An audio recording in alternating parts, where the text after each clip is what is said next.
Muy buenos días a todos ustedes. Bienvenidos al Instituto de Ciencias de la Atmósfera y Cambio Climático, al Panorama Actual de las Ciencias Atmosféricas y del Cambio Climático en su edición del 2024, y es la 12ª reunión que tenemos de este evento, que ya es una tradición, y esto ha sido pues un esfuerzo continuado por parte del instituto y de la coordinación de la investigación científica, a quien le agradecemos su apoyo.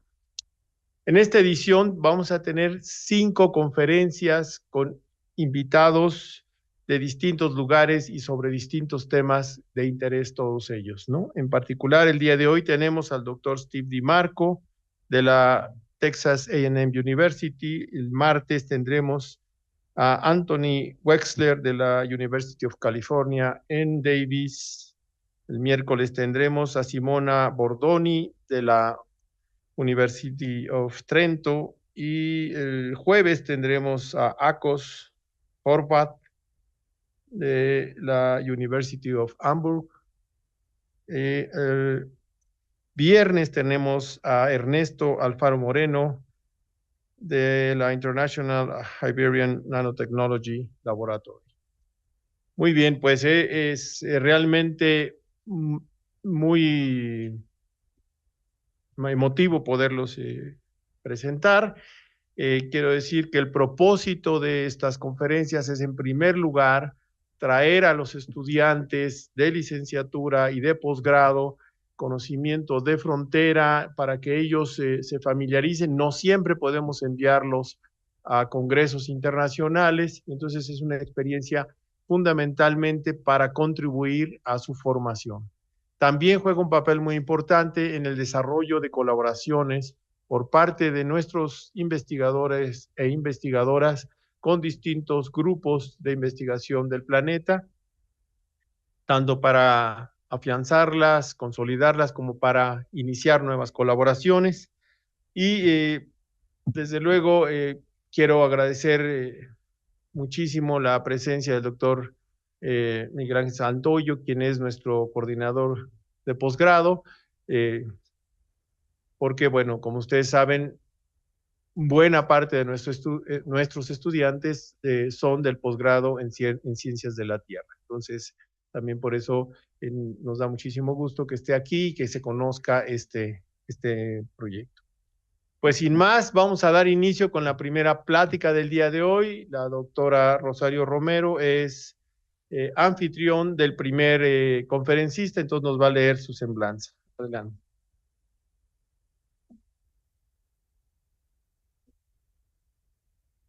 Hola, muy buenas tardes a todas y todos. Es un gusto y un honor para mí presentar a nuestro invitado del día de hoy, el doctor Steve DiMarco. Entonces me voy a permitir leer una breve semblanza de él. El doctor Steve DiMarco obtuvo su doctorado y maestría en física por la Universidad de Texas en Dallas. Es profesor en los departamentos de Oceanografía e Ingeniería Oceánica de la Universidad de Texas A&M y es director del Grupo de Investigación Geoquímica y Ambiental, GERG por sus siglas en inglés, de esta misma universidad. Sus investigaciones se centran en las interacciones de los procesos físicos y biogeoquímicos del océano costero y profundo, en el estudio de derrames de petróleo, la contaminación y la hipoxia, que es característica de las llamadas zonas muertas o áreas con bajas concentraciones de oxígeno, en particular la del norte del Golfo de México, en las costas de Luisiana y Texas. Utiliza tecnología y sistemas de observación de última generación, como boyas, gliders, radares de alta frecuencia, etcétera, para abordar problemas interdisciplinarios relacionados con los océanos. Actualmente dirige grandes proyectos en el Golfo de México, siendo investigador principal del Texas Automated Buoy System, una red de observación oceánica en tiempo real en el oeste del Golfo de México. El día de hoy, el doctor DiMarco nos presentará una plática titulada ¿Qué pasó con los 162 kilómetros cúbicos de lluvia del huracán Harvey en 2017? Dr. Steve DiMarco, you are very welcome and the stage is all yours.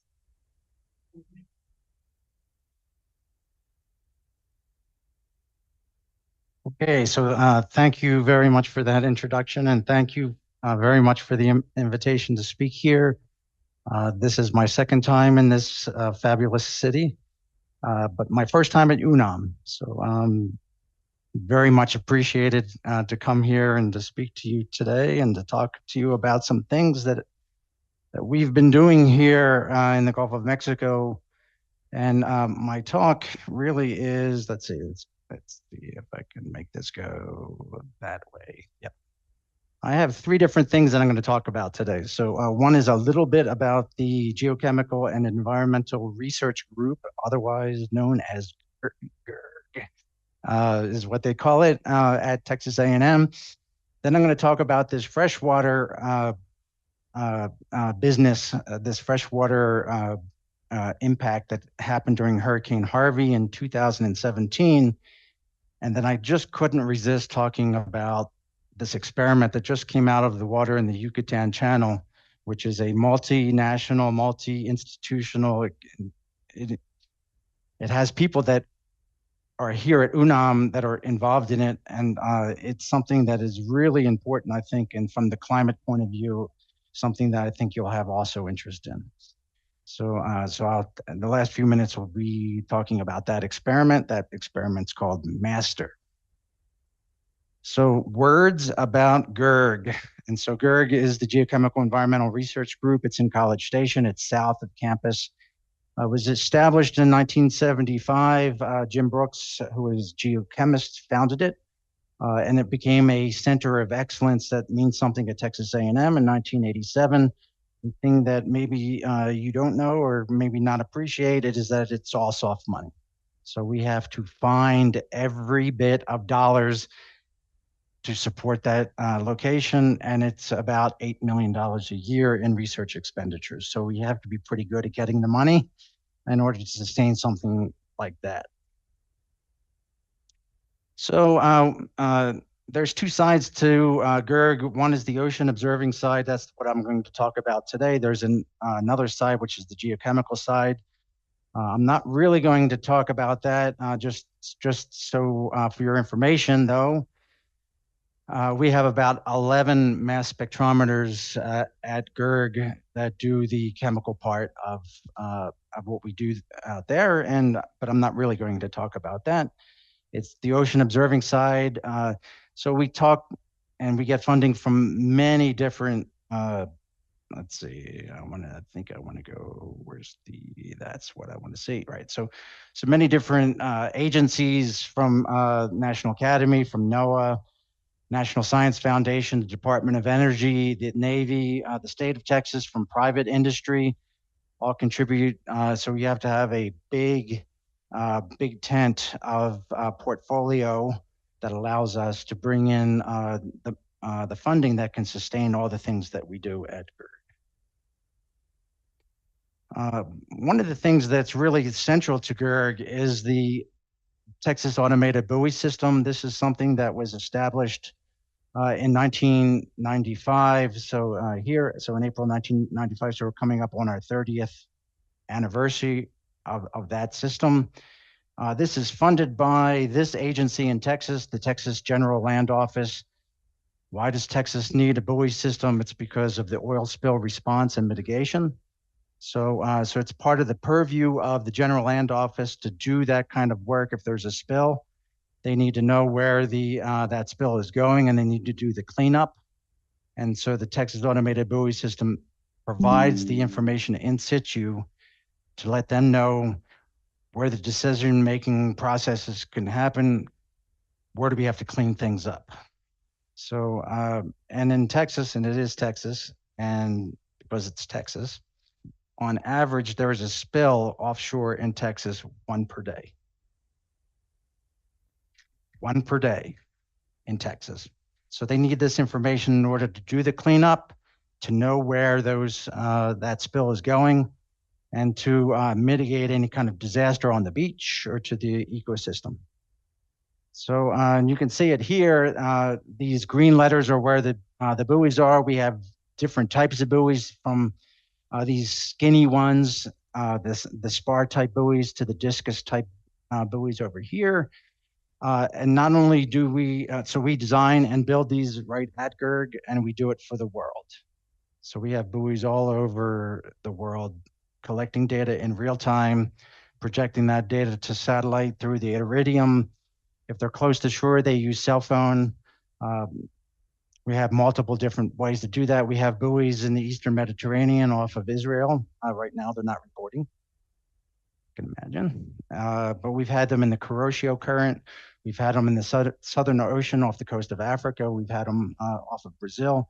So literally around the world, we do this. We also have buoyancy gliders. So the type of gliders we have are called Slocum. They're made by Teledyne in Massachusetts. These are what they look like. They look like torpedoes. They're about the same size of a standard US torpedo.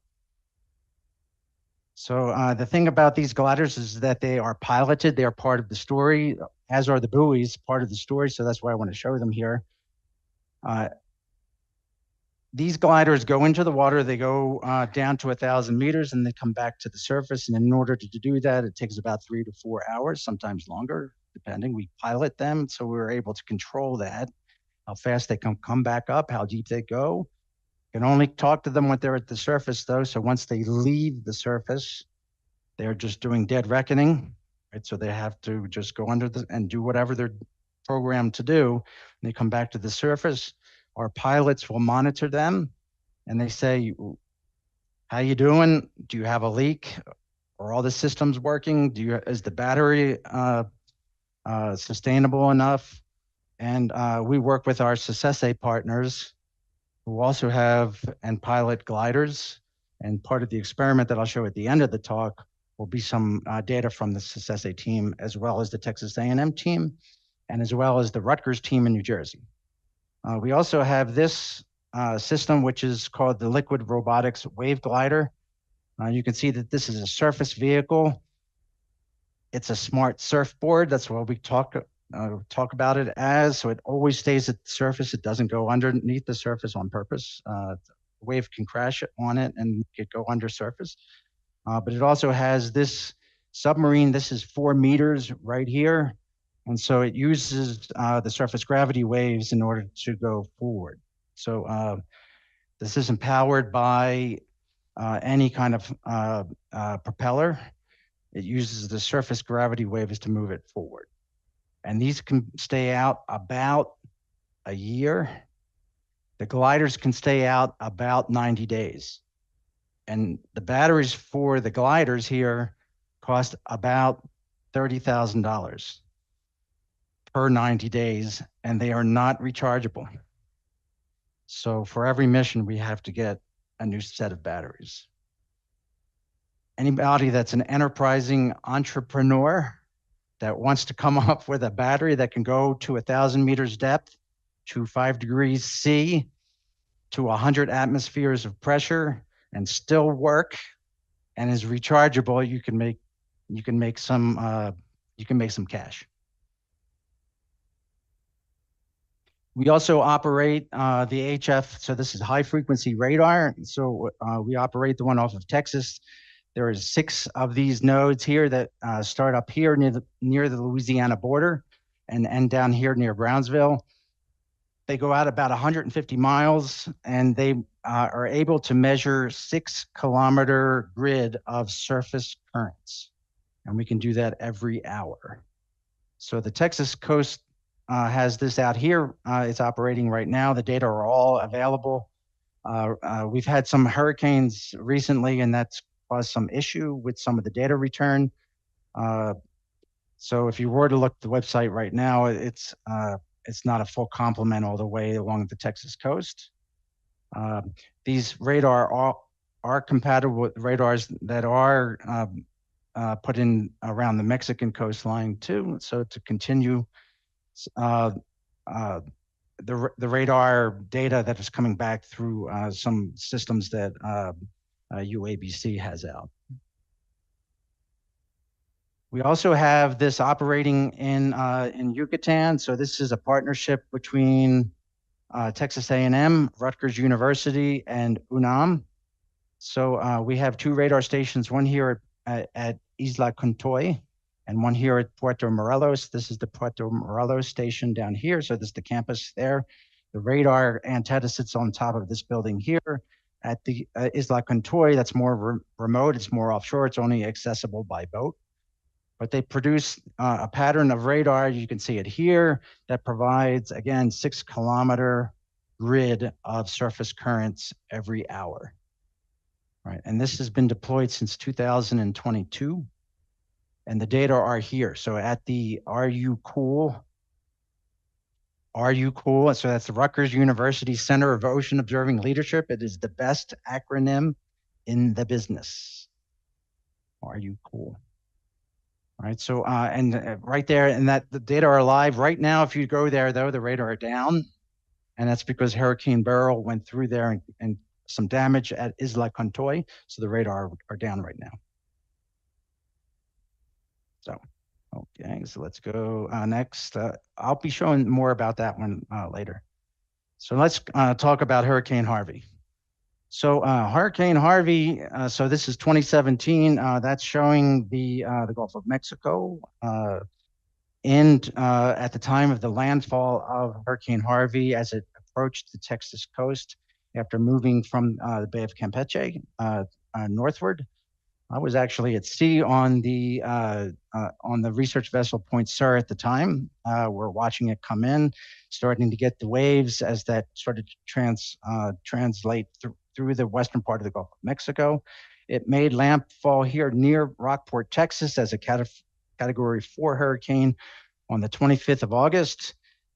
Thing about this storm, though, it went inland. It spun west of Houston for about a day and a half, causing a lot of rainfall. It's part of the story here. And then it moved back offshore, so it made it a second crossing back into the ocean, and then made a second landfall near Cameron, Louisiana. So that's just west of the Texas-Louisiana border, or just east of that border, and then moved up through the U.S. East Coast. So with this, there's a little bit of an animation here I can show. Right. So this is the left side is showing the outgoing long wave radiation and the precipitation. The right side here shows the SST anomaly. So this is showing a lot of the cold wake behind the storm. And this is showing the trajectory as it came onshore, spun near Victoria, went back offshore, and then went onshore again near Cameron. So it deposited a lot of rain. So let's take a look at that. So there was a lot of human suffering in Houston due to this storm.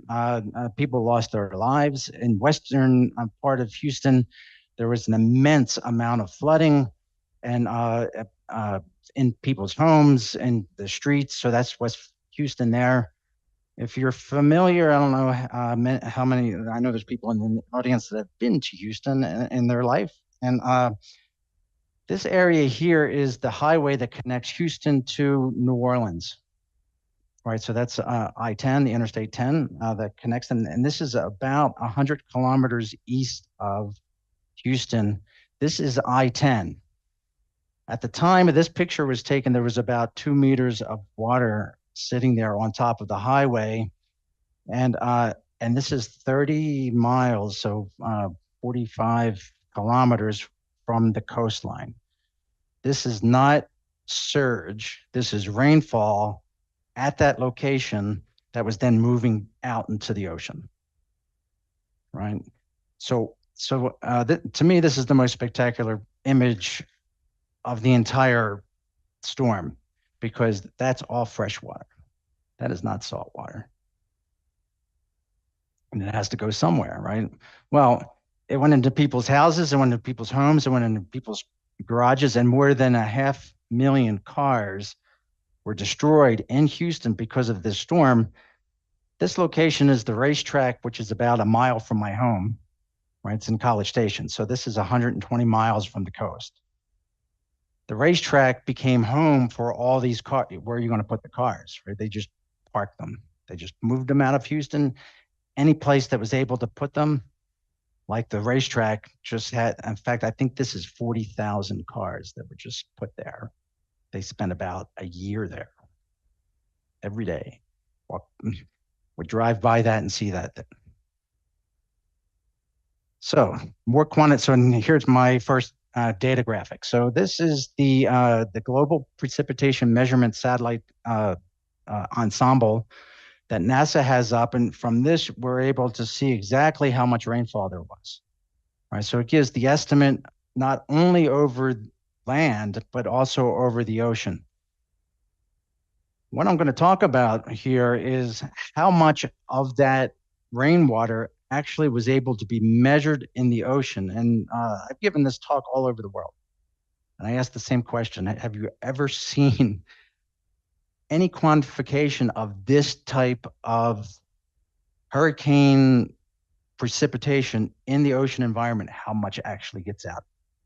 You have hurricane go over, how much it actually gets into the ocean environment. We have to know how much rain first, right? So with this, it's start with the satellite. So with here, so the title of the talk is where did the 162 cubic kilometers go? Well, if you were to add up all of this, and this is from the 23rd of August to the 1st of September, and this captures the approach, the landfall, the crossing into the ocean again in the second landfall, and out of the system. This date captures all that. So in that time period, 162 cubic kilometers of fresh water fell in this area. So you think of that like a 5-kilometer cube for the whole storm. Right, so, okay, so then go here. So the question for this study was, where did the rain go? And this picture shows the flower garden banks, right? So this is the coral reef, the stunningly beautiful coral reef that's south of Texas that nobody knows about. Most Texans have no idea that there's a beautiful coral reef sitting 100 miles offshore. If you want to go diving there, right, if you scuba dive, I'll just say it's stunningly beautiful to go there. It's a beautiful, beautiful place. The waiting list is 5 years. So get in early and wait 5 years to go out there. The issue though becomes all that fresh water is poisonous to the coral reef. So one of the big questions we had with the National Science Foundation is, can we determine if that fresh water made it out there or not? So there's not much you can do, but at least we can monitor it and see if there's ways to mitigate the damage. So we had 4 cruises, and part of the story here too is sometimes you have to be good, and sometimes you have to be lucky, and sometimes you have to be both. In this case, we were very lucky. Why? Because we had cruises going out in 2017 in June and August before the storm. That was funded through what's known as the Texas One Gulf Center of Excellence. This is something that came into existence as part of the Deepwater Horizon oil spill penalty phase. So in 2010, in April of 2010, when that oil spill happened, we were doing a lot of press because a lot of news organizations were coming to us saying, what are you going to do about the spill? Well, it changed all of our lives. Like if you're doing oceanography work in the Gulf of Mexico in 2010, the next few years became all about that oil spill. This thing was set up, one of these excellent centers was set up in every one of the coastal states in the Gulf of Mexico and the US. And it was funded through the penalty phase, so the $15 billion that multiple companies, including BP, paid into the US Treasury. Right, and that's also part of the second story that I have here today. We were funded through this One Gulf to do some environmental impact assessments in June and August, and this is essentially what we were the red dots here are what we were going to do. So we did a cruise in June, did a lot of hydrography, a lot of nutrients, a lot of dissolved oxygen. We looked at water quality. We did that in June. We did that again in August. Then the storm hit. And so then we called up the National Science Foundation, and they have something in the US called a rapid response. And they call them rapids for a reason, right? When something happens, you better get in fast, right? So, so as that storm was coming in, we're calling it National Science Foundation saying, we need to get back out because we were just out. We were out 2 weeks before that storm hit. We need to get back out. So they funded us to do 2 more cruises, and the 2 cruises here, so September, so this is about 3 weeks after the landfall. And then again in November, so then about a month and a half later, just to see what the longer term effects were. They consisted of these different transects. So these cross-shelf transects here, you can see where the hurricane went through those transects. So we think we have a really good way of representing what was the actual environmental conditions after the storm and pre-storm. So let's go to this one here.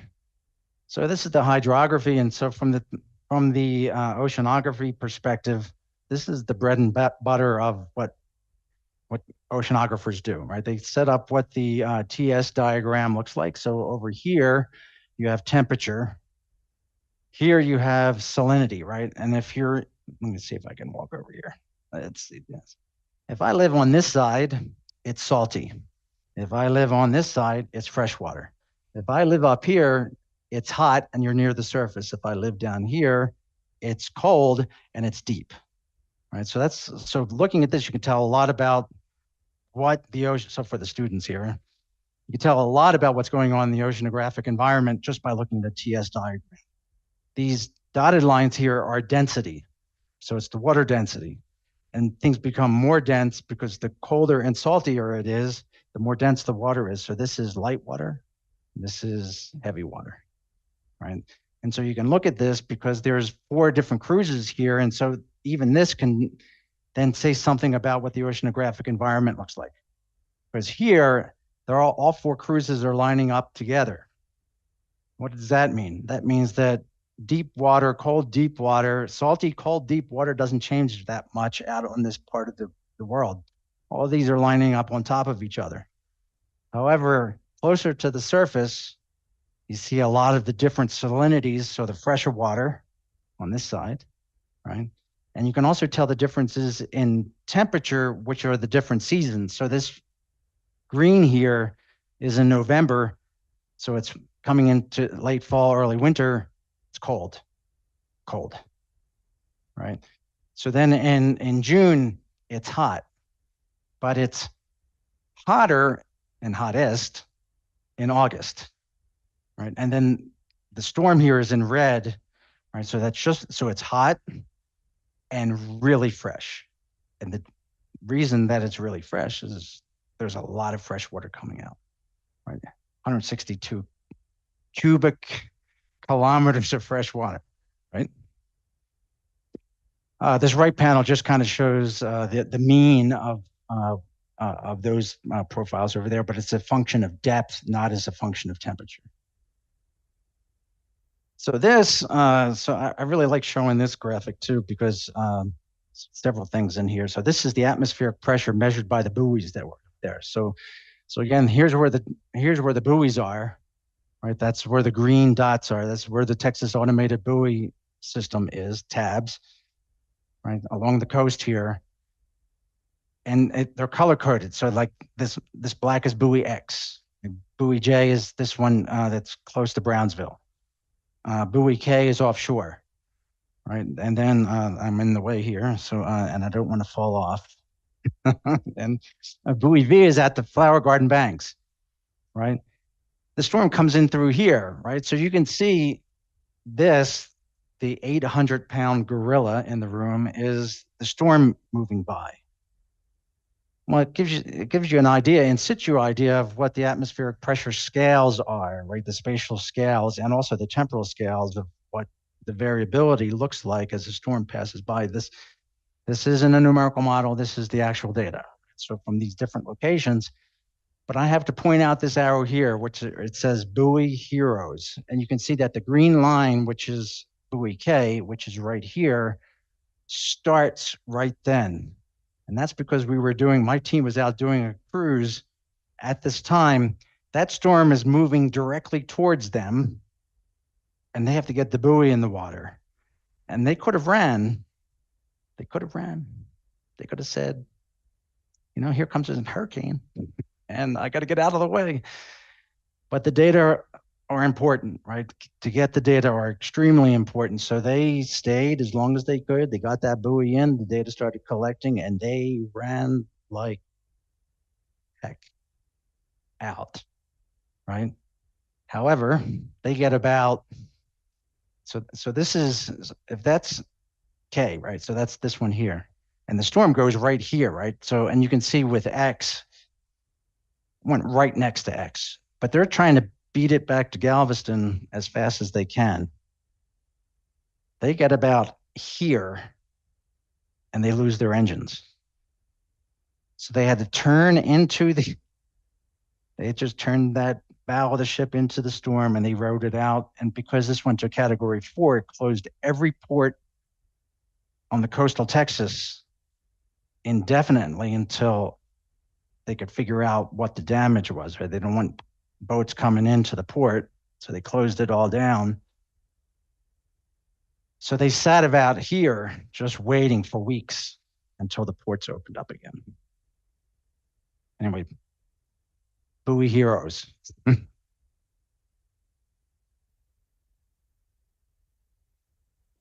So here, okay, let me just say this. I'm an oceanographer. I'm not an atmospheric scientist.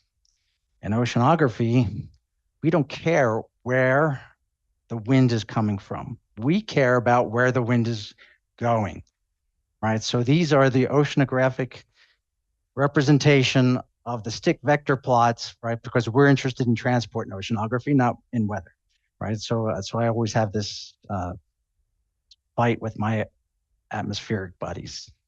Right, I have to say, yeah, I don't care about your atmospheric convention. I'm using the oceanographic convention. It was where the wind blowing.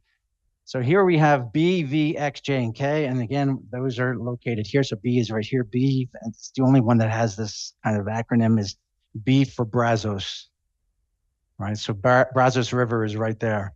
That's the river that goes right next to College Station. So it's the river. So College Station on this map would be up about there, right? So it's the river that goes through, and it's the only river that comes into the Gulf of Mexico from Texas that actually comes out as a deltaic formation, because no water comes out here anymore. It's all irrigated away. But the Brazos River still comes out, right? And every other river comes through an estuary first, right? So B for Brazos, and so that's where B is. And so these are the wind vectors over here, and you can see here's the first landfall, here's the second landfall. So it's to see how this is measured as the storm goes by. So, and it's because the wind is driving where the surface currents, and which is part of the story of where does the rain go.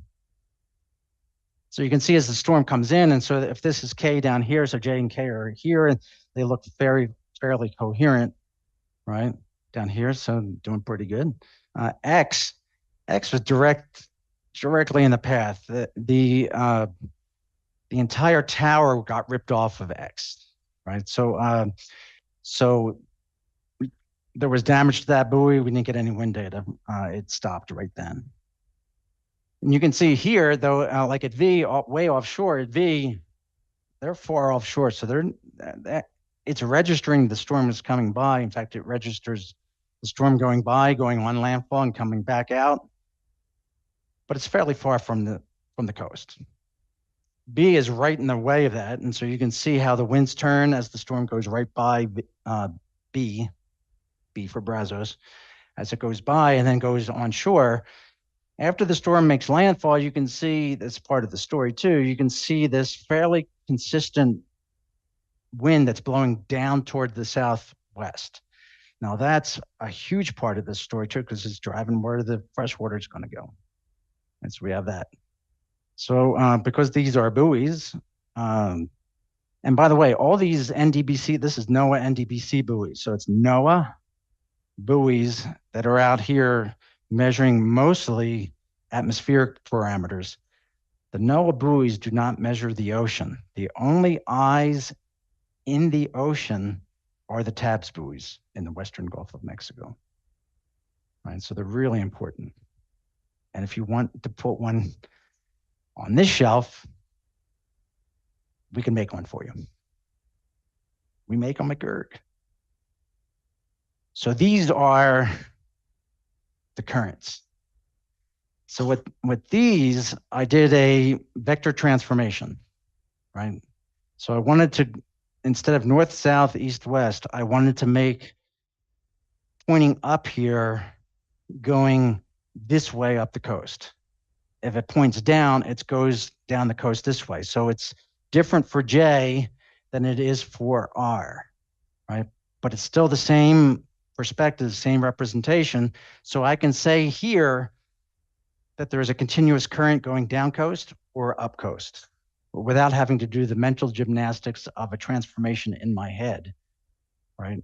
Makes the story a little bit cleaner to see that, but you can see how the currents change at the different locations as that storm goes by, right? So you can see here, so this is F. F is off of Galveston, right? During the first landfall, as the winds are pushing surface currents, it's the top of that cyclone, right, as it comes through, it's pushing those currents down coast.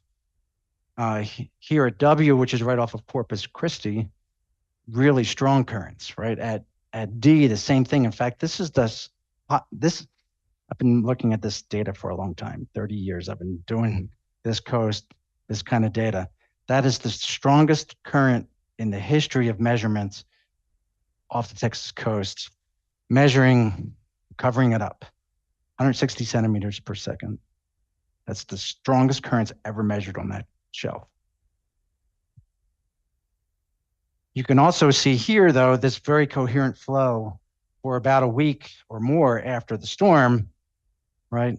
Driving down coast, that's when all the fresh water was coming out, right? And driving it down coast. And there's a little bit, so there's some variability here after that, but here at J, you see the currents reverse and go up coast again. That's also part of the story. So, okay, let's go here. So this has, let's see, a little bit of an animation here too. So this is the buoy. So this is just data. There's no model here.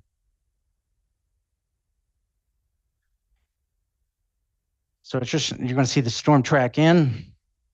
Storm tracks in, makes landfall near Freeport, comes in, spins out near Victoria, Texas, comes out here near Matagorda, Texas, right? Comes out through here, and you can see all the vectors. You can see the coherence of the wind field.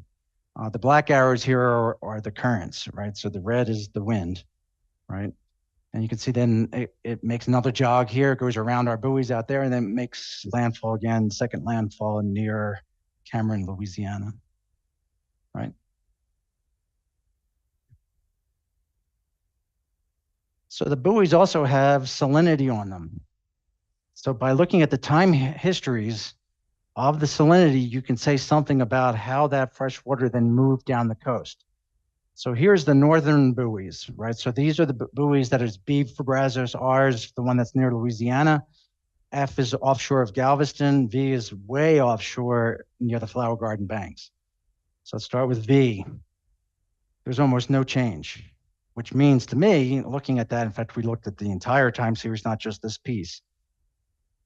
Freshwater never made it out to the Flower Garden banks, and thank God. We're happy that that didn't happen.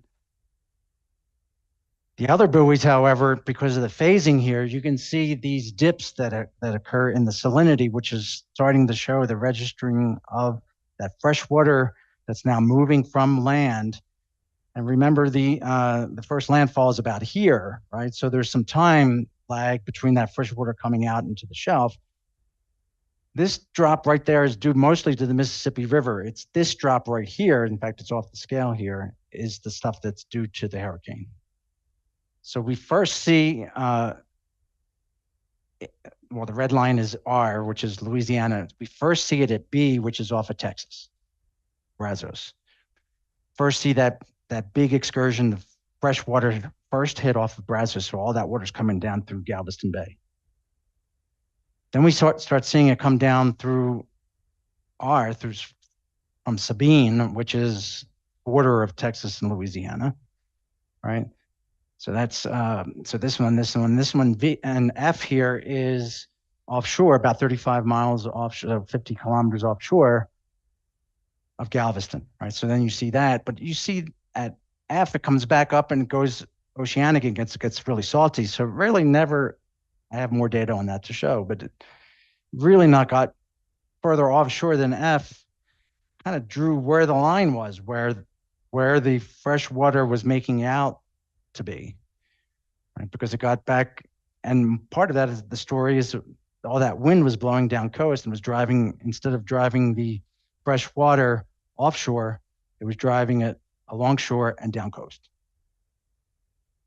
In the south, J, K, D, X, we have salinities too. If this happened immediately after the storm, this drawdown happens a couple weeks later, right? And you first see it at D, which is D is the one that's off of Corpus.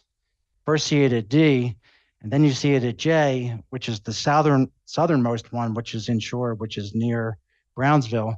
That's the next one, and then it's offshore at K, 50 miles offshore. So that says something about the phasing too, which the story becomes kind of, now it's coming more clear. It rained, that water starts coming out, it starts clicking off salinities, low salinities at the northern buoys. It's phasing as it's moving down coast, and it takes a couple weeks for it to get all the way south towards Brownsville.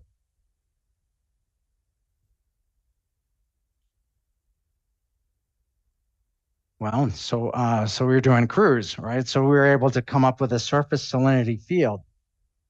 Let's start with August. So this is the surface salinity field in August. And this was made by not only the measurements that we were making with the CTD that was going down, so this is making vertical profiles of temperature and salinity, but also the ship had a shipboard real-time system. So we were looking at the salinities 1 meter below the surface. So that map is made here, and here red is high salinity. So this is saying that is pretty high in August, which is typical of what happens on that shelf in the summertime. The winds tend to push this way. It's bringing salty water from the Mexican shelves up. And there's a lot known about, there's like 1,000 papers written. John Cochran and Frank Kelly, right, wrote all these papers back in the day. Dr. Zavala has also written on this, a great paper, early 2000s. In September, this is the contrast, right? So we did the same thing in September, and it is a lot different color on that inner shelf than it is in August, right? So we have a lot of fresh water here. Offshore, though, it is very salty. Fresh water never made it out there. Never see that. So here's this large area of high salinity water that occurs right here offshore, not in the data at all. All that fresh water is confined to the inner shelf. Saying something again about, and it's consistent with what we just saw with the buoys, right? But now I think of this as punctuated the area with cruises, right? We only have 4 cruises, but we have connective tissue of the time series at the buoys that allow us to make the connection and look at the phasing. So again, this importance of having these types of observations that are already in the water that allow you to come up with some kind of description of what's actually going out. We ran into things like this. So, this is a front, and this happened right about there. And if you didn't notice before, that says line of death. Death, Mito, right there. We came across this, that stretched as far as we could see to the horizon, more than 10 miles. And it's just full of, the chemists on our boat didn't even want to touch that stuff. They're like, oh, we have no idea what that is. But it's all the stuff that came out of people's houses in Houston, right? Went through their backyards, right? Causes pollutants, right? Nobody on the boat, like we got pretty close here. The ship was like, we're not getting into that. Like that, it looks close here, but the ship was, we were about 10 feet from the slime. Anyway, we did radio that into the coastal decision makers. They did send airplanes out. To this day, I don't know what, I've never heard what was actually, and our chemists just refused to touch it. They're like, I'm not doing it. Terry Wade was like, I'm not doing it. And he was like, I'm not doing it. Not going to put that in my instrument. So the next thing though that we did was, I had to, since I want to do some quantitative estimates, I had to come up with fields, right? So we have data that's collected at irregularly spaced locations. I need to come up with a gridded field, a three-dimensional gridded field of all this. And this is another animation, because by doing this for each one of the cruises and by doing it on a common grid, I'm able to see where that fresh water is, right, as a function of depth and horizontal location. So this is the grid we came up. This particular one is from the right after Harvey cruise. So we used Gauss-Markov objective analysis, optimal interpolation to do this. So this is the standard stuff that folks, weather maps are made this way, again in 1966. We estimated it for all the cruises, and then by doing the differencing and just subtracting each field from each other, we're able to see how much fresh water would have to be added to the system in order to make the salinity field that we see. So that's the next thing. So this is Houston, right? And this is from the Houston Chronicle, so it's from the newspaper, and this was, well, Houston, this one says Washington Post, but this was also run in the Houston Chronicle. This one kind of shows, and this is just showing the land side, so a 3.1 mile cube of water that was standing above in relationship to what the Houston city looks like, right? So how much fresh water fell, right? So just for reference, the Mississippi River, the average outflow of the Mississippi River is about 10,000 cubic meters per second comes out. It would take 36 days of Mississippi River to fill up that volume, right? So there was a lot of fresh water. So the next thing that I did is then I said, all right, so I've come up with all these fields. How much fresh water and where would I have to put that fresh water in order to make what we measured on our cruise in September? So this graph here shows if I started at 120 meters below the surface, how much fresh water is there by meter, because our CTD casts have resolution, vertical resolution of 1 meter. How much would I have to add? And you can see here, I'm not adding much until I get to about 20 meters below the surface. So this is saying something about where is the fresh water. It's in the upper 20 meters. This next graph over here, though, shows the integral of that. So the vertical integration, so it starts at 0, right? And this starts at 100. So here, and then every meter up, it just does the integrate. So it just sums vertically. So I can then say how much fresh water there is by integrating this. And when I do that, I come up with this number of 67 cubic kilometers of fresh water after the storm measured on the shelf, the difference between what we saw in August and what we saw in September, right? Well, first of all, that's amazing, right? So like, really, we were able to measure that? Yeah, we're able to measure that. And we get a good estimate too. Like I did the error analysis myself on this. I'm within 5 or 10%. using the known covariance of the hydrography in that system, right? Using the spatial and temporal scales of what we know of the hydrography there. All right, so that's a good robust number. And this 18, that's trillion gallons. So I've had to give this talk all over the place. Some people wanted to see it in gallons. Did that. If I just told you where it is vertically, this is what it looks like spatially, horizontally. Right. So the lighter colors here are where is the fresh water located, right? So you can see lighter colors here is mostly confined to the coast. There's a little bit of the darker colors here, which are in negative, which means that things became a little bit saltier offshore. But most of the fresh water is confined to that inner shelf. So now I know where it is vertically, right? And I know where it is horizontally, so I kind of know where that is. So the next thing is an accounting. Where's the freshwater accounting? Said in the beginning, 162 cubic kilometers fell, right? If you divide up just the radar, or not the radar, the remote sensing data over what's land and what's ocean, 44 cubic kilometers were over the ocean and 118 were over land. So I moved that up here, right, just to have land and ocean. So now it becomes more of analysis. It's like, all right, so I know I just, what I measured out there, just showed you that number. It's not hard to come up with a number for what the evaporation is. However, there in that asterisk there means that there is actually a published quantitative estimate of this, right? 23 is, that's usually a number that comes out of the literature, which is about 1 millimeter per day per square meter, right? That estimate I put up there for that, 23, right, in the ocean.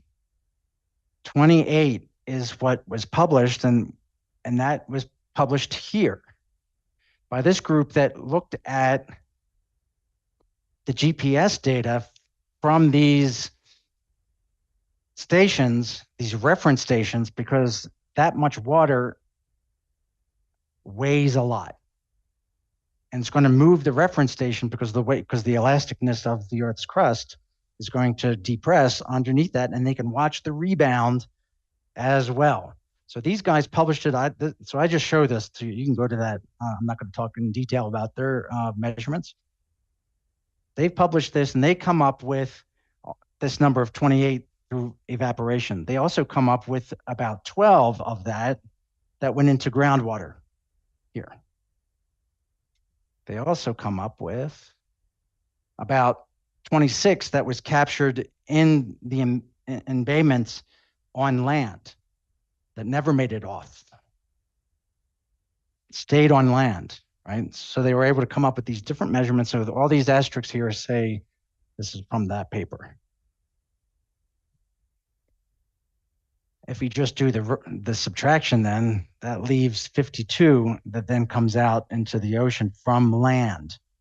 So 52 and 21 are the two numbers that come out here as how much should be offshore for us to measure. And we came up, well, 73 is what that equals, and we came up with 67. So first of all, when I saw that number, it was like, I did something wrong for the students here. Come up with a number that's close using just like wild ideas, you got to think I did something wrong. Like, so it's in this like, all right, so now I've got to figure out what I did wrong. But every time that I redid the calculation, I was getting a better number, learn more about how I was doing the numbers. Finally landed on this 67. I think there was some play in this number as we were going through it. Sometimes a little bit bigger, some a little, but every time we were getting a better estimate. And in the end, that number 67 accounts for 92% of the fresh water that was expected to be on the shelf based on all this other account.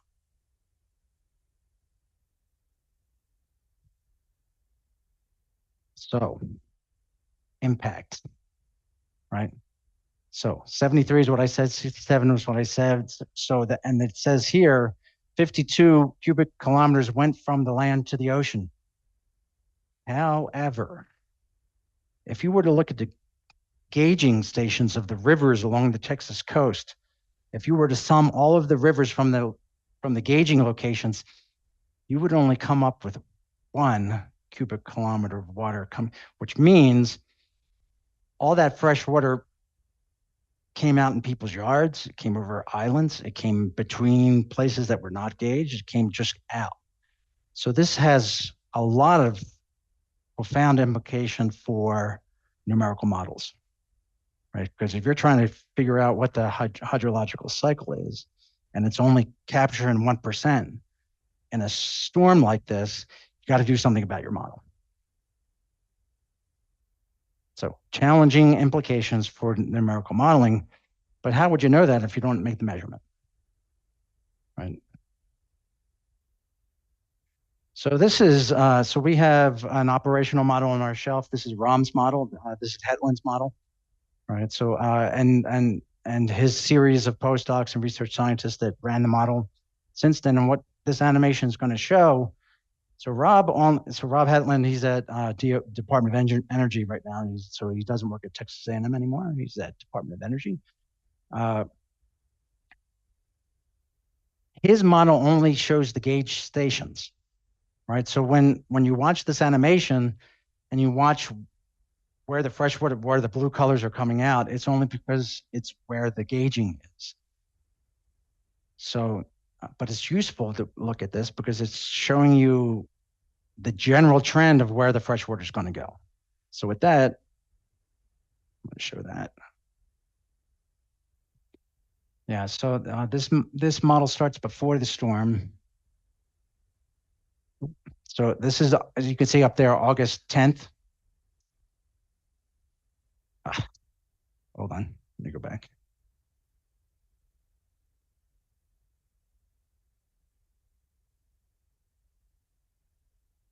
Yeah, so this is before this. Yeah, the model domain goes down maybe about 100 miles further south than this. But you can see the storm, and you're in a second here. So this is the 22nd. You'll see the storm blow in right there, and then you'll see it blow back out and go up this way. And you can, so then it's in, and then you can start seeing the plumes of fresh water coming out through the gauge locations.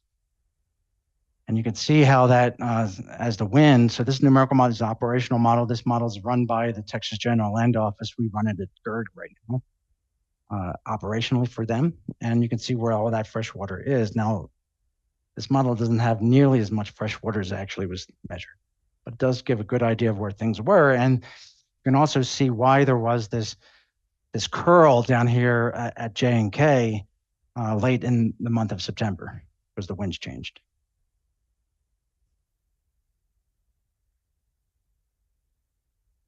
So for this, though, I was saying before that we were trying to monitor flower garden banks, and let me see, I want to show this. So this is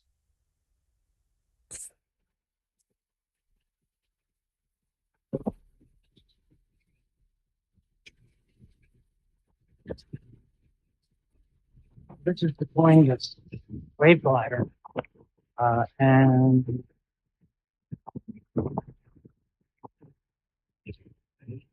deploying it into the Gulf of Mexico. The languages here are about 12 as we talked about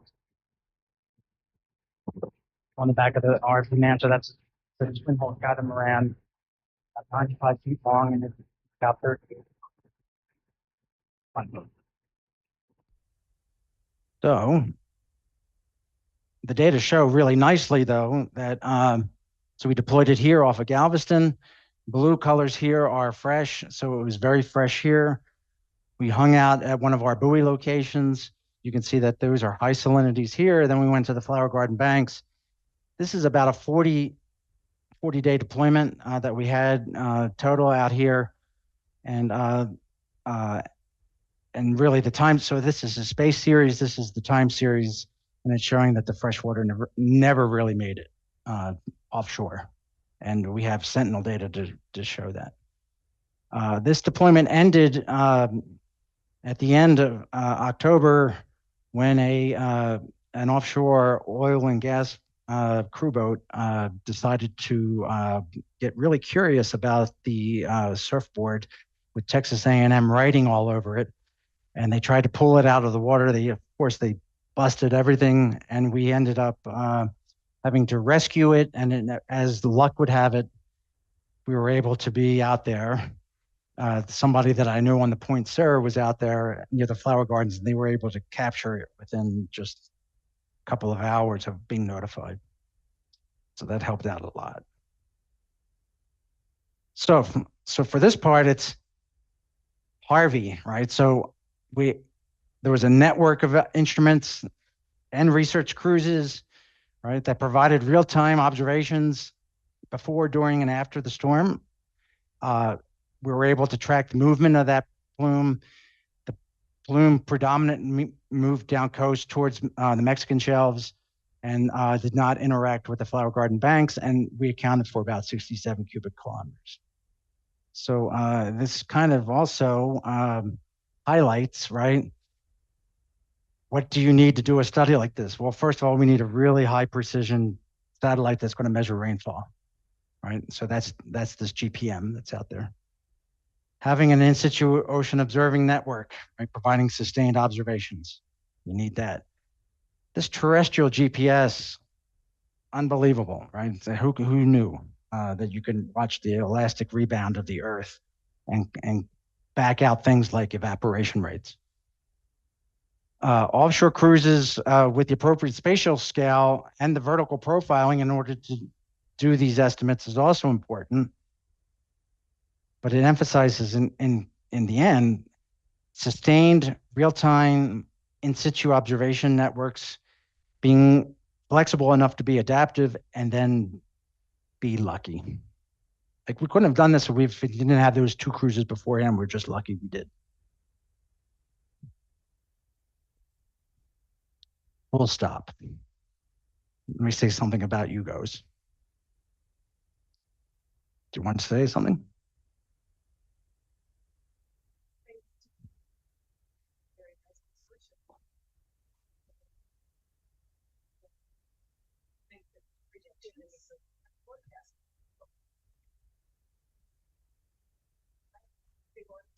Yeah. I can only say for UGOs that thanks to UGOs, we have a very strong, robust consortium set of experts working with the modeling data. And we have very nice forecasting with very nice metrics nowadays.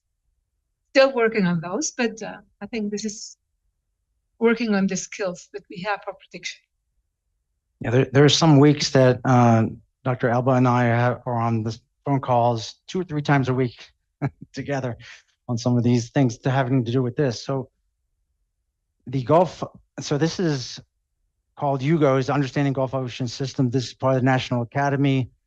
The GRP, the Gulf Research Program, was put together in an advisory board in 2016. There was a consensus report, which is that report, which I'm a co-author of that report. Came out in 2018, and they've funded, that says 34, it's really closer to about $40 million that they've funded totally right now. And the goal is to advance understanding of the loop current system to improve its forecasting and predictive skill and to reduce risk to the offshore energy sector, right? So that's the basic goal of what UGOS is trying to do. And it's doing it through the National Academy. We have a roadmap. This is the thing that we show. And the thing is, what I'm going to talk about is here, right? You are here. You are here, right? Master, the mini adaptive sampling test run, which is what we just pulled out of the water in May, right? So, and this is a collaboration with UNAM. It's collaboration with CSSA. It's people in Mexico, in Cuba, in the US. There's on the order of 16 different institutions and 3 different countries involved, right? What did we do, right? We put out gliders, 2 from CSSA, 1 from Texas A&M, and 1 from Rutgers.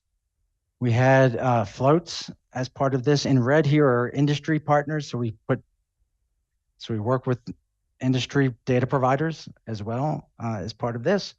We have the radar that's in the Yucatan at Puerto Morelos and at Isla Cantoy. And we also have cooperation with the US Navy, with the European Union, with NOAA, and with the industry folks to provide us access to the numerical models.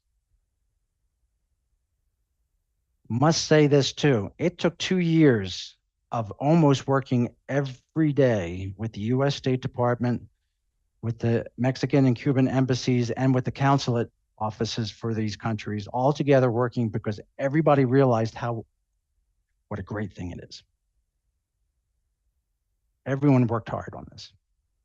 And there's 60 people that worked hard on this. It wasn't just like 3, 4 people, 60 people, 16 different institutions. In the end, we flew gliders. So remember, gliders go up and down, right? You can only talk to gliders when they're at the surface, but they go down to 1,000 meters and they come back to the surface, they broadcast their data, and then they go back down. So we were able to cover this location, including the Cuban EEZ. And I'll tell you, to fly a US glider in Cuba was no small feat. Gliders are export controlled, which means the State Department and the Treasury Department of the United States gets involved every time they go out of country, right? So to work with the Cubans on this, and it was because we had such good contacts here in Mexico that we were able to make that happen. Everybody wanted to make that happen. So you can see we made several transects. Of course, the boat that we used in Puerto Morelos was called the Black Pearl. Everybody's a pirate, and everybody wants to be a pirate. All right, so this is a summary slide here, and what this says, so here's the Cessese gliders, right? So showing the number of days they were in the water with the Texas A&M and the Rutgers glider. So almost 300 days wet in the water. They covered 6,600 kilometers in their trajectories. 6,600 kilometers. That's the radius of the Earth, right? And that's the distance that we traveled, right? So you can kind of measure, like before this, there was like 0 kilometers in this area. And after this experiment, and this just came out of, this is, at this time, let me just say too, as a bit of pride for this institution, this was perhaps the most interested piece of the ocean in the world during this time. Gliders, radar, floats, drifters, airplanes, all at the same time. More than 3,800 profiles of temperature and salinity during this experiment.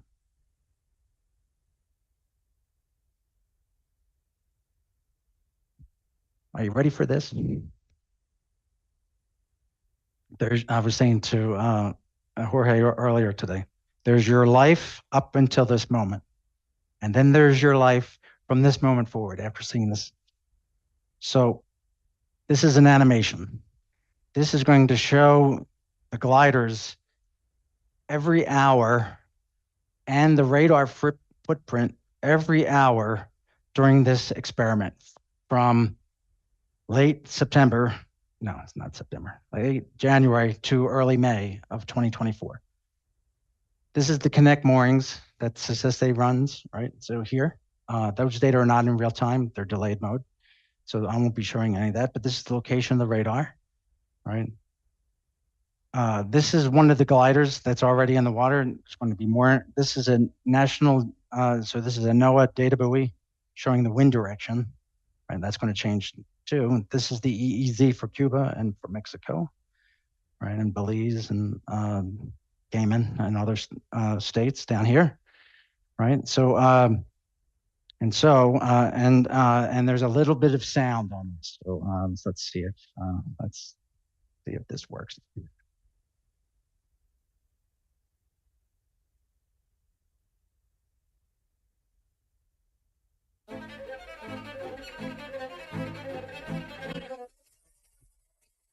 Cessese glider too. Radars, surface currents every hour. US gliders go in later.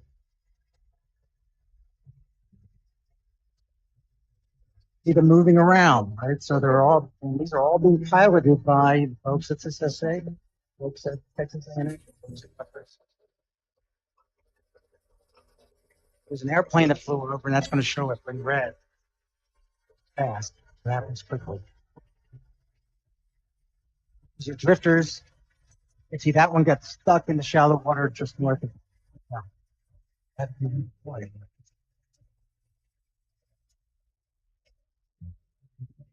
Transect here is, but this is the Rutgers glider that goes almost all the way across. Three good transects of that, even water. All this is because we need to know what's going on vertically in the Caribbean Sea as that water goes into the Gulf. This is an iconic choke point of the climate part, the precursor to the Gulf Stream. Air conditioning of the planet, right? Greater getting that heat off, flux, falls. That's a choke point. Wait, hard to measure the whole Gulf Stream. There's the precursor. Measure there. Our goal is to make that location the most famous climate choke point in the world. It's people in this room that are making that.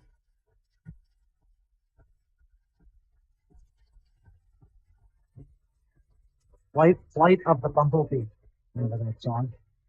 You can see that the gliders come and go and they get covered. The end of this experiment happens just the end of April there, and at the end. So go ahead, you can applaud for that. That was a lot of people that were put together to make that happen.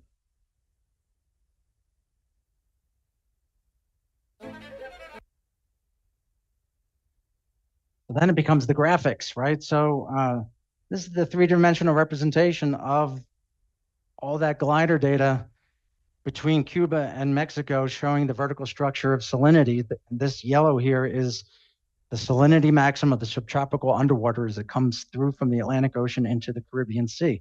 Getting that right is important to climate models. If you don't get that right, you're not going to get the climate right. That's the temperature.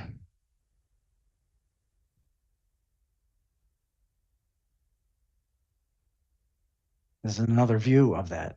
And this is just showing the vertical structure of salinity underneath the ocean to 1,000 meters of water depth as the water moves from the Caribbean Sea into the Gulf of Mexico, right? Each one of the gliders has about a week of tail behind it, right? So I don't want to clutter up too much, but this is the kind of analysis, I can do a whole 2 hours on this. So I'm only going to show you a couple minutes. This layering on top is the sea surface height anomaly. So it's the topography of the ocean surface, right? Underneath is the glider showing what the density structure is. Where's the salt water? And here's the impact for climate models. Got to know what the ocean is doing. At the beginning of the experiment, and this is SG is the SSA glider. It's a sea glider. It's different than the Slocum glider that we use. Different company makes it, right? Sea glider is SG. Blue here is what the glider measured. The other lines here are NOAA's model, RTOFs, the US Navy model, GOFs, and the European Union model, CMEMS, which is Copernicus, right? And what does this show? The two US models are abysmally bad at reproducing what the structure is of salinity beneath the surface. And this is before these data then get assimilated into the model, because you can assimilate the data then into the model, make the model better. So you need subsurface data to make the model better. The temperature is also a bit off. So it's a bit cooler in the models and it's a bit fresher. So it's not, there's a word for that in physical oceanography. It's called spice, right? Hot, salty water is called spicy, right? And the models are not spicy enough. And these are operational models that big operational places are using. So right after that, though, right after this, so this is January. This says before glider assimilation. Next slide is after the gliders are out and that data starts getting assimilated, what do the models look like?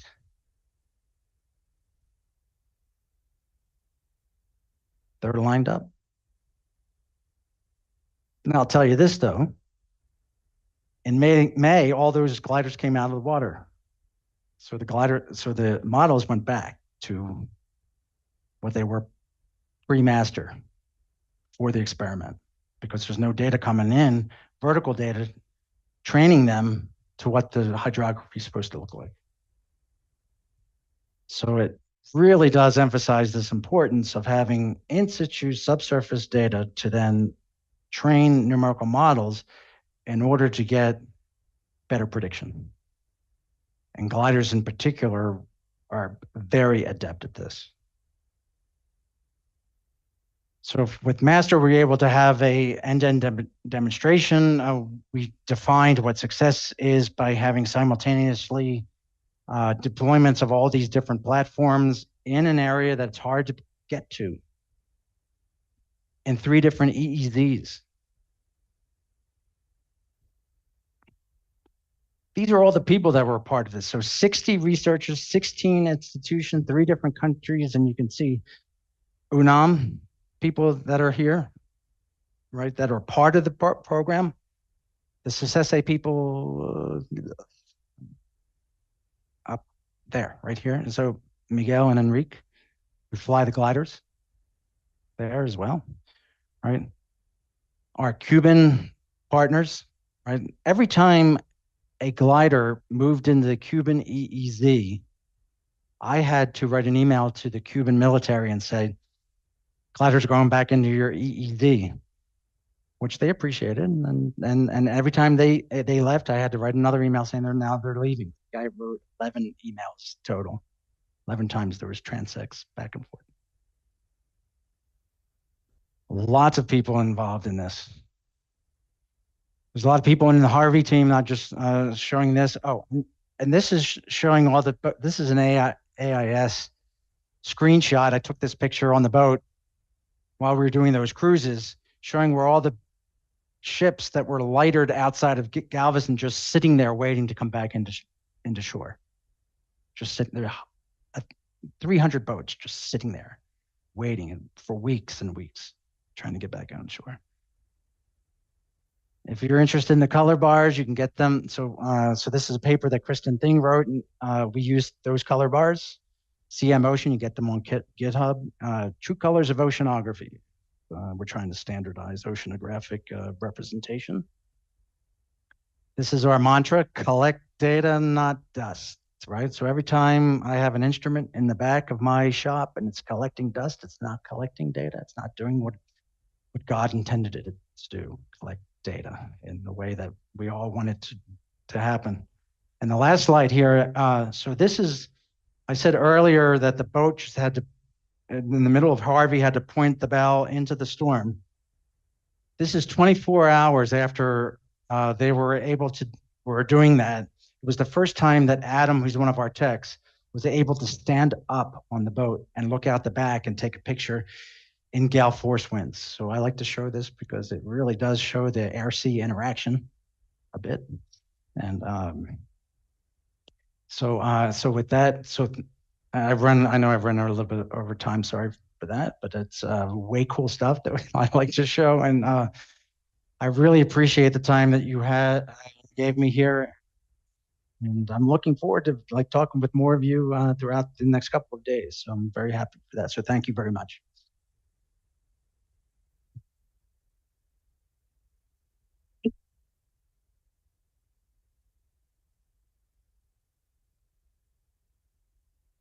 Thank you very much, Steve. Si tienen preguntas, las pueden hacer en español o en inglés. Claro. Hello. Thank you very much for your talk. It was really, really interesting. I have 2 questions. Has been any evaluation of the damage done by the waters that came into the ocean, especially when you said that probably there were chemicals and all kind of things. Has been there any evaluation of that? What happened with the biological life and everything in the ocean? And the other thing is that you mentioned that the salinity profiles and everything were wrong by the models and was corrected by observations, and you put that into the models. But what does that tell for models that want to predict the future, in which you won't be able to put this information? Okay.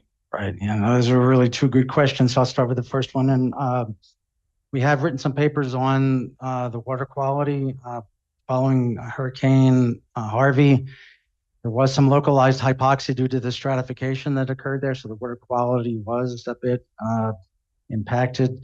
How much it affected the fisheries by the time November came around, all that low oxygen was just obliterated and gone away. It was reventilated, and any nutrients that were out there or associated with the storm were gone. And we're pretty far downstream from the Mississippi River, so that didn't even come into play either. So there wasn't a lot of damage. I think the damage would have come if that fresh water went out to the flower garden banks. Then we would have seen coral bleaching and some mass die-off that's happened in the past at that location. Fortunately, we did not see that. From the so the implications for numerical modeling, and that's glad I'm here, because there's a lot of folks here that could tell me quantify some of this too, right? So because like for that many models to have that much bad boundary condition says something about the climatology of the hydrography, the subsurface hydrography coming in. So why is that bad? It's not like there's only one or two measurements. There's literally hundreds of thousands of measurements in the Caribbean Sea and the tropical Atlantic that could define that salinity maximum better. We've known about it. We've published papers about that for decades. Why are the models not getting it right? No one has been able to give me that answer. Like, all right, so that means to me, first of all, fix that problem. Secondly, get some subsurface, in situ subsurface data at the right timescales in order to sustain that, to create those water masses that can impact the dynamics. Like whether that impacts, part of the study was,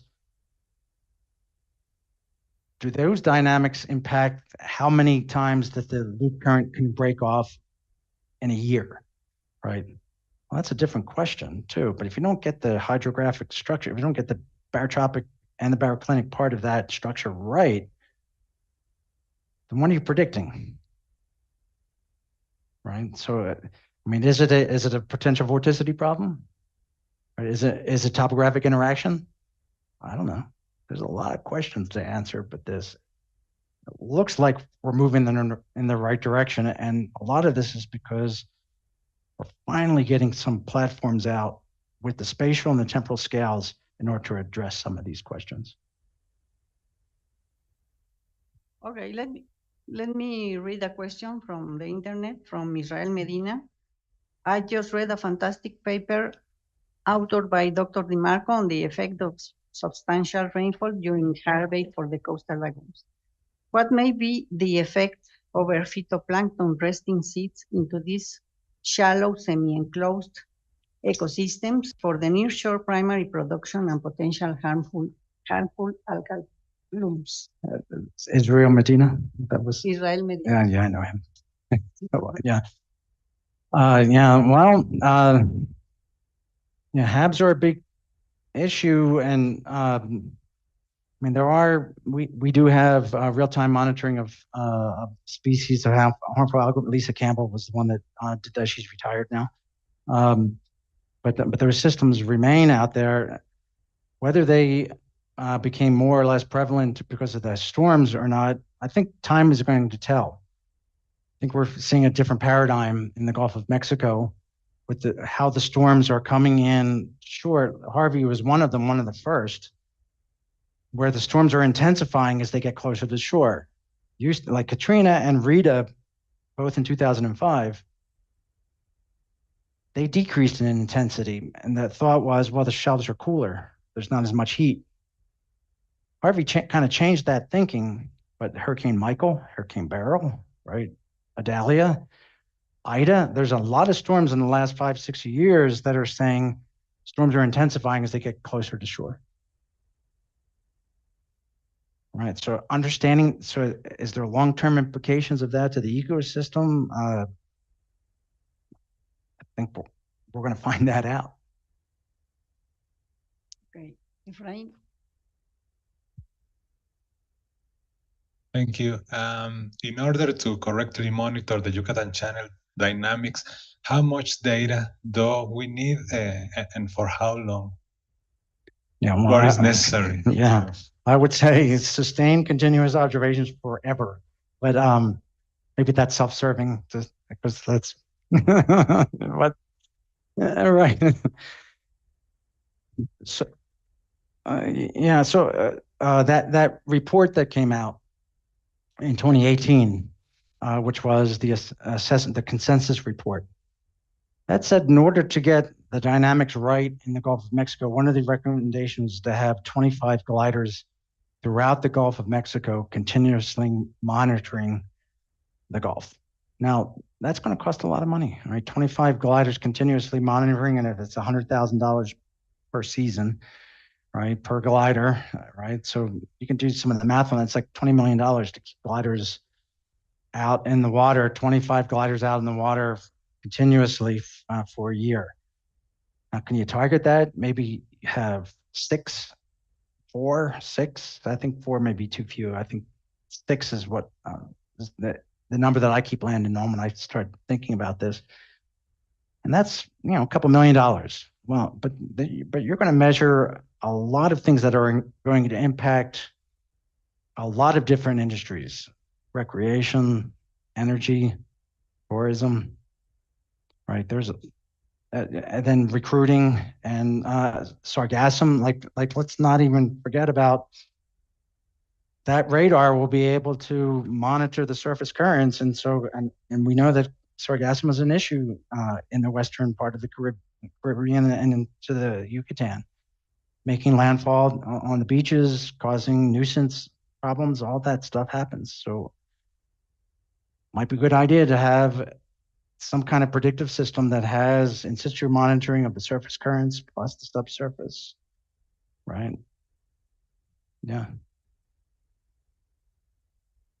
So it's going, like everything else in the world, costs money, but expertise. So students, this is where you can have huge impact, right? ¿Alguna otra pregunta? Graciela.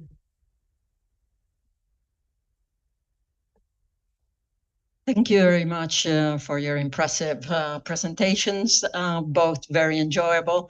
I was wondering about this master project. You didn't speak at all about surface cruises.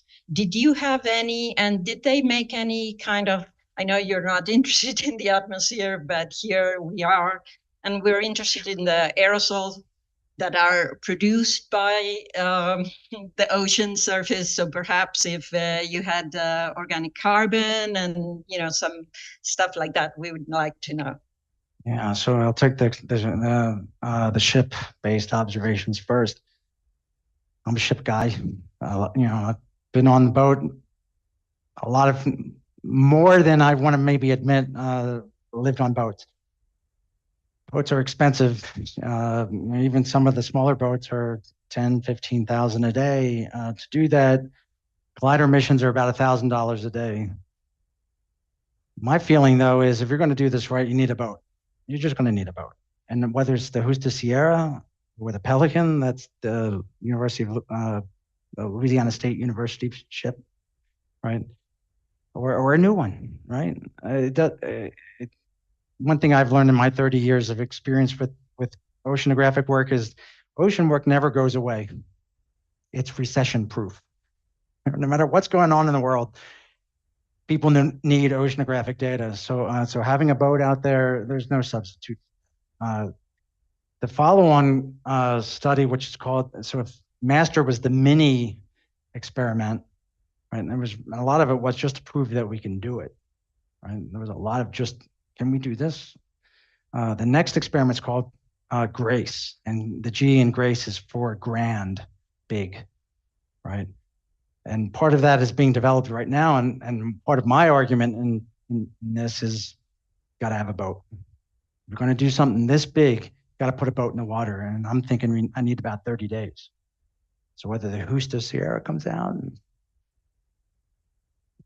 I would love to be on that boat. That would be fun to do that. But we're going to need about 30 days on that. I think I need 3 days, 3 times 10 days in order to do enough. Pick up a glider, put it back down. We're going to need to do adaptive sampling, so move a glider here or there. That's all part of this too. And the second part of the question was, can you repeat the second? What was that? Chemical composition of the ocean water. You said you had a chemist on board close to the coast, but you didn't have it during the master. Yeah, so master is, a lot of what's going on in master is purely a physical problem. And GRACE is going to be the same way. It's mostly to feed the numerical model input so that we can get improved prediction. There's other aspects of the GRP, the Gulf Research Program, that have to do with more the biology and the chemistry and also the socioeconomic part of the impact on people's lives as well. So UGOs is not that part though. But UGO, yeah. The Gulf Challenge is out right now, right? Yeah, so there's another $50 million that's coming out that people are lining up right now. And of course, we'll compete for that. I view that as partly my money. ¿Alguna otra pregunta o comentario? Muchas gracias, Steve. En español te voy a preguntar. A ver. Desde luego hay muchísimas implicaciones. Maybe I try in English, okay. There's a lot of implication of the Yucatan current. So one thing that it's also in the sense of climate is this salty water in the subsurface, when they go into the northern Atlantic, they go deep enough to be part of the conveyor belt. If we don't have the right salinity and the right process, then we cannot predict correctly what's going to happen in the deep convection in the ocean. Deep convection in the ocean, it's downwards. So in order to better understand that, I think that we need to better understand we call it the isopycnal and diapycnal mixing. So that means for the people, it's the mixing of waters of different temperature and salinity, but with the same density, and others that have different density. And in my opinion, models are too diffusive. So that's why they somehow reduce the gradients of these properties, in particular of the subsurface salinity. So in order to do that, I think we need to better monitor the mixing. Have you considered that in the gliders or in some of these measurements? So yeah, that's a really good question too. So one of the things that was guiding our experiment, and this came out of the numerical modeling team. So this is Eric Chassanet and Wei-Ying He and Julio Scheinbaum, and getting co-located TS profiles with velocity profiles, right? So that's harder to do, right? So you got to put an ADCP current meter on the glider or on the float or on a mooring subsurface, and usually moorings cost a lot of money. ADCPs, not so much, but in order to put an ADCP on a glider, it's an extra $100,000 on a $200,000 system already, right? So it's $300,000. The good news is both Successe gliders had ADCPs on them. So we're able to get a view of what the shear looks like, the current velocity shear. So that's going to feed into what the mixing looks like in Yucatan. That's going to, how stratified, right? We're going to get Richardson number. We're going to get a whole bunch of different metrics that we can then apply to the question that you're asking is, what does the mixing look like? The Rutgers glider also had an ADCP. The Texas A&M glider did not. We couldn't get it in time. But Grace, we should have all those out there. And Argo floats, we were talking earlier, we love Argo floats. So Argo do a great job around the planet. It's probably the poster child for ocean observing, right? The most successful program, Argo floats. Have some limitations in the Caribbean Sea and into the Gulf of Mexico because the time and space scales are so much shorter for the dynamics, right? So they need to be augmented. So one way that University of Miami is doing this is Benjamin James, and Nick Shea have velocity on their apex floats. So like an Argo float, but with velocity on it. So they'll be able to measure also. But the thing about floats is they have to follow the water mass. They can't cross fronts. Gliders can cross fronts, right? Because you can direct them.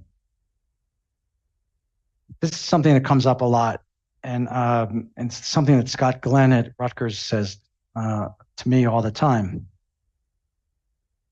We all love all of our children equally. What he means by that is every platform has its good and bad things that it can do. So you can't just focus on one platform, Argo, or gliders. You got to have a combination because they can all complement each other.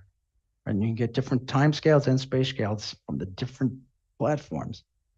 So to have a comprehensive ocean observing system out there that's going to lead to better prediction, you have all these different types of measurements.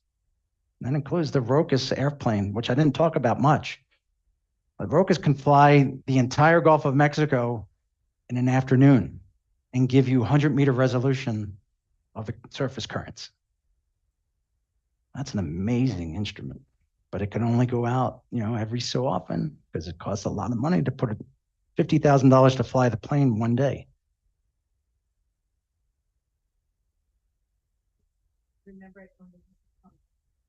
Yeah. Bueno, creo que nos vamos ya pasando de tiempo. La última pregunta por ahí, Víctor. Thank you very much for your great talk. Could you give us some details about the data assimilation that you used, and if you also assimilated the data from the airplanes? Yeah, that's a good question, and I'm going to approach the limit of my incompetence on this because I don't do the simulation myself, but I have good friends that do that.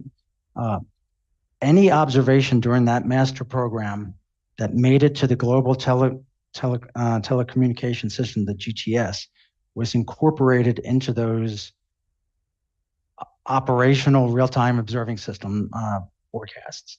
So all the glider data was incorporated. All the Argo floats were incorporated. The floats were, any float that was out there was incorporated. The radar were not incorporated, right? Even though they went to the GTS, they were not incorporated because it's hard to put the radar. Right now, there's not very many people that can do radar in a real-time setting of data simulation. All the numerical models they use, whether it's 3D VAR or 4D VAR, and I'm speaking way on the edge of my expertise. It's up to the modeler to do that, and the different models have different assimilation schemes. There's people, Andy Moore at University of California, Eric Chassanet. And some of these models are not real-time models either, right? So a lot of the university models are still research, but the U.S. Navy model GOVs, that's real-time, right? So that's NRL doing that, Navy Research Lab. Anything that makes to the GTS, they incorporate. So we had to invent some of the gliders didn't even have pathways to get that data like the sea gliders, the Success sea gliders didn't have a pathway to go from collection to GTS. So we had to get WMO numbers for them in order to get that. All that had to get solved. That's why it took 2 years for a lot of this to get out. The experiment happened though, got it out. That data was all those data were assimilated. Ok, agradecemos mucho tu presentación, Steve. Muchísimas gracias.